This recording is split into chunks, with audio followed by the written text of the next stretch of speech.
Herzlich willkommen bei Live Dancewear. Heute stellen wir Ihnen Zehenschoner vor.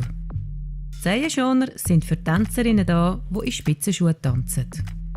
Es gibt verschiedene Arten von Toepads oder eben Zehenschoner. Man kann nicht sagen, dass der eine besser ist als der andere.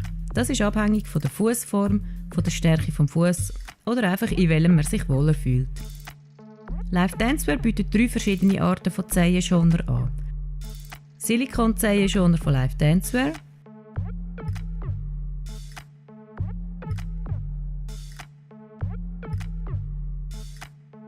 Ouch Pouch von Bunheads und Zehenschoner von Freed.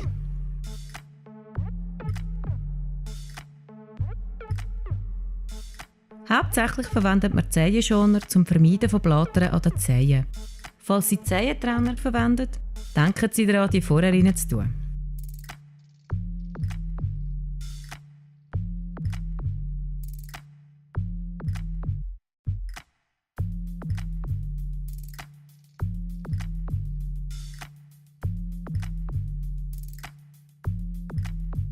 Es gibt sie in verschiedenen Grössen.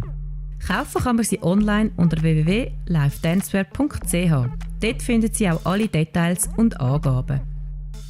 Wir empfehlen, die Zehenschoner nach jedem Tragen zu waschen oder mindestens auszulüften und trocknen zu lassen.